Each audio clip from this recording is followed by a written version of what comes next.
حضرات گرامی ایک تربیت گاہ ہے، اتنے نہ روحانی ڈاکٹر بیٹھے، اتنے وہ ڈاکٹر بیٹھے نے جو دلان دا کنیکشن ٹوٹ جائے تو پھر مدینے والے نال جوڑ دیندے نے، اتنے وہ ڈاکٹر بیٹھے نے جو تیری روح دی بیماریاں دا علاج کراندے نے۔ دنیاوی ڈاکٹر کو جا کے اگر بندہ کہے نا منہ وچوں بدبو آندی ہے علاج کر دیو تو ڈاکٹر پیسٹ دے گا، ڈاکٹر دوائی دے گا، ڈاکٹر معجون دے گا کہ اس دے نال منہ چوں خوشبو آئے گی، لیکن اللہ والیاں کوئی جا کے پوچھے منہ دی بدبو دا کوئی علاج، انہاں کول ایک ہی دوائی ہے جنوں درود کیا جاندا ہے۔ درود زیادہ پڑھیا کر، سانساں وچوں بھی خوشبو آن لگ پیندی ہے۔ نالے درود پڑھے گا مصطفیٰ نال تعلق پختہ ہو جائے گا۔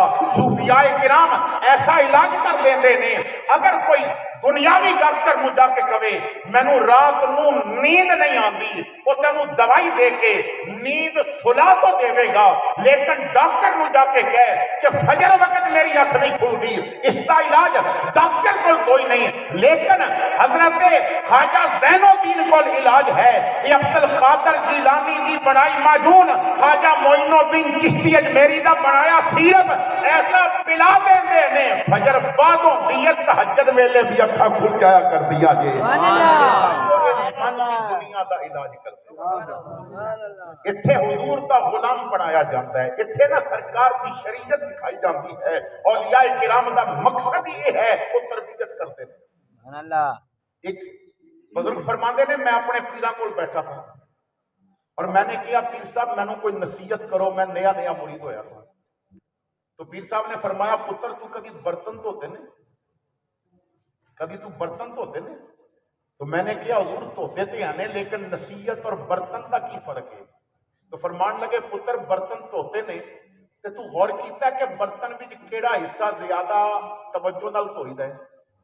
تو میں کہا جی میں کبھی غور نہیں کیتا۔ فرمایا پتر بھانڈے نو باہروں گھٹ دھوئیدا ہے تے اندروں زیادہ دھوئیدا ہے۔ اگر تو باہروں چمکاندا رہے گا نا تے اندر گناہاں دی میل رہے گی تے پھر کوئی فائدہ نہیں۔ اگر تو چاہنا ہے کہ میں رسول اللہ دا بن جاؤں، اگر تو چاہنا ہے کہ میرے دل وچ مدینے والے دے جلوے ہو جائیں تو پھر اندر دا برتن دھونا پڑے گا۔